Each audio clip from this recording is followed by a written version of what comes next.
Welcome to Rashmi's रसोई।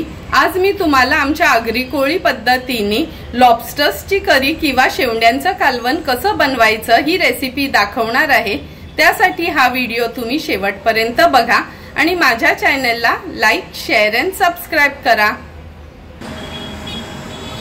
शेवंडींचं कालवण बनवण्यासाठी हे आपण 4 ताज्या मोठ्या शेवंड्या घेतल्यात, नंतर 8 ते 10 लसणाच्या पाकळ्या चेचून घेतल्यात, 1 चमचा हळद, 3 चमचे हा घरचा आगरी कोळी मसाला, चवीप्रमाणे मीठ, 2 मोठे कांदे बारीक चिरून घेतले, 4 ते 5 टेबलस्पून आपण तेल यूज करणार आहोत। ह्या शेवंडींच्या कालवणासाठी हे बघा अर्धी सुकं खोबऱ्याची कवड खिसून भाजून घेतली आहे आणि 8 ते 10 लसणाच्या पाकळ्या, आल्याचा तुकडा घेतलाय भला मोठा। पाणी न घालता हे वाटण आपण असं मिक्सरला बारीक करून घेतलंय आणि गार्निशिंग साठी कोथिंबीर यूज करणार आहोत। सर्वात आधी तुम्हाला शेवंडी साफ कशा करायच्या ते मी दाखवते। हा जे डोक्याच्या वरती हे जे आहेत त्याचे स्ट्रिंग्स ते काढून घेऊया आपण। जर काती नसेल तर तुम्ही कैचीनी कट केले तरी पण चालू शकते। ह्याचे सर्व पाय पण व्यवस्थित आपल्याला काढून घ्यायचे आहेत।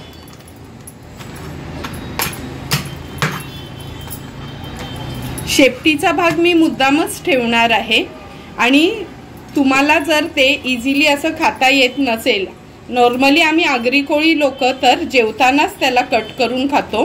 हे जे ह्याचे पंखांसारखे पाय आहेत ना ते पण आपण काढून घेणार आहोत।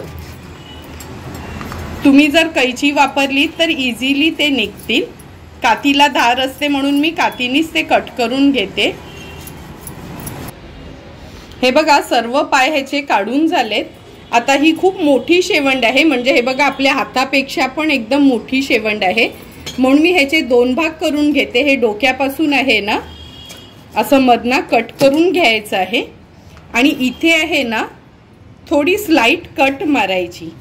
जर तुम्हाला कातीनी जमत नसेल मी तुम्हाला कैचीनी दाखवते। हे बघा असं कैचीनी कट मारली ना की खाताना अगदी इझिली हे कवच वरचं निघालं जातं। हे बघा अशाच पद्धतीने सर्व शेवंड्या मी साफ करून घेणार आहे आणि स्वच्छ धुवून पण घेते। हे बघा तुम्ही बघू शकता ही शेवंड तर पूर्ण अंड्या भरलेली आहे। हे बघा आता ह्याला पण आपण कट करून घेणार आहोत। फक्त ही अंड्या भरलेली शेवंड आहे, ह्याला मी मधना कट नाही मारणार कारण का हे अंडा आपण असंच ठेवणार आहोत। हे बघा सर्व शेवंडी आपण हे साफ करून धुवून घेतल्यात मी 3 ते 4 पाण्यात। आता कालवण बनवायला सुरुवात करूया। हे बघा गॅसवर आपण एक पातेलं ठेवलंय, ह्यात आपण 4 टेबलस्पून तेल घेणार आहोत। तेल गरम झालंय, आता ह्या लसणाच्या पाकळ्या आपण फोडणीला घालूया। लसूण थोडा तेलावर परतून घ्यायचा आहे।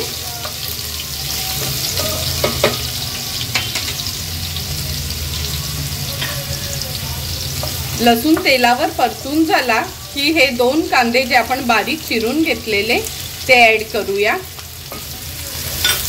आता कांदा छान शिजवून घ्यायचा आहे। कांदा शिजवण्यासाठी गॅसची फ्लेम मी लो करते। हे बघा कांदा छान आपला शिजलाय। आता आपण मसाले ऍड करूया। सुरुवातीला हळद 1 चमचा, हे 3 चमचे मी घरचा आगरी कोळी मसाला घेतलाय। हा मसाला नसेल तर 2 चमचे तुम्ही लाल मिरची पावडर आणि 1 चमचा गरम मसाला यूज करू शकता। आता हळद आणि मसाला तेलावर छान शिजवून घ्यायचा आहे। तुम्ही बघू शकता मसाल्यांना आपल्या छान तेल सुटलंय। आता हे जे सुकं खोबऱ्याचं वाटण मी वाटून घेतलेलं ते ऍड करूया। ह्या वाटणाचं तर तुम्हाला माहितीच आहे की हे वाटण आपण जर वाटून ठेवलं तर फ्रीज मध्ये 1.5 ते 2 महिने आरामात राहतं, म्हणजे आपलं जेवण पण झटपट बनतं। त्यासाठी ऑफिसला जाणाऱ्यांसाठी तर खूप युजफुल आहे। तो व्हिडिओ पण तुम्ही माझा वाटणाचा बघू शकता, मी ऑलरेडी अपलोड केलेला आहे। आता हे वाटण या मसाल्यांमध्ये छान शिजवून घ्यायचं आहे। गॅसची फ्लेम मी हायच ठेवली आहे। हे बघा वाटण पण आपण मसाल्यांमध्ये छान एकजीव करून घेतलंय। आता मी यात 2 ग्लास भरून पाणी ऍड करते।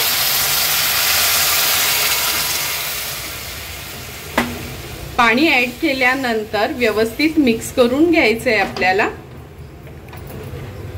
आता एक एक करून हे शेवंडींचे पीस आपण ऍड करणार आहोत। जर लहान शेवंडी असतील आणि कट नाही केल्या तरी चालतील, पण हे मोठे असल्यामुळे मी ह्या कट करून घेतल्यात म्हणजे त्या व्यवस्थित कालवनात शिजल्या जातील। ह्या शेवंडींचे पीस आपण ऍड केल्यानंतर चवीप्रमाणे मीठ ऍड करूया आणि पुन्हा एकदा हे कालवण थोडं मिक्स करून घ्यायचं आहे। आता हाय फ्लेम वरच एक त्याला छानशी उकळी काढून घेणार आहोत। हे बघा आपल्या कालवनाला छान उकळी आली आहे। आता मी ह्याच्यावर झाकण देते आणि गॅसची फ्लेम लो करून 8 ते 10 मिनिटांसाठी ह्या शेवंडी आपल्याला शिजवून घ्यायच्या आहेत। 8 ते 10 मिनिटं झालेत, झाकण काढून बघूया। हे बघा, बघूनच तुम्हाला कळेल का कालवण आपलं रेडी झालंय, कारण का आपण जेव्हा शेवंडी ह्या कालवनात ठेवलेल्या तेव्हा ब्लॅक होत्या, हे बघा रेड झाल्यात आणि रस पण थोडा कमी झालाय। आता गॅसची फ्लेम हाय करते आणि ही कोथिंबीर ऍड करते ह्याच्यावर। हाय फ्लेमवर एक छानशी ह्याला उकळी आली की आपण हे कालवण खाली उतरवून घेणार आहोत। हे बघा सुंदर असं तयार झालेलं आपलं हे शेवंडींचं कालवण। हे बघा, बघू शकता किती सुंदर असा ह्याचा रस पण रेडी झालाय। हे आपण वाढून घेणार आहोत एका सर्विंग बोल मध्ये। तुम्ही बघितलंच असेल का अगदी सोप्या पद्धतीने घरचेच इन्ग्रेडियंट्स यूज करून अगदी हॉटेल सारखं हे शेवंडींचं कालवण आपण तयार केलंय।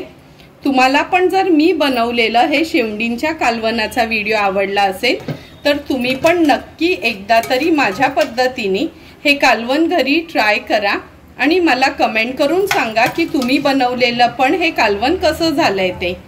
जर तुम्हाला माझा ह्या कालवणाचा व्हिडिओ आवडला असेल तर नक्की माझ्या चॅनलला तुम्ही लाईक, शेअर अँड सबस्क्राईब करा।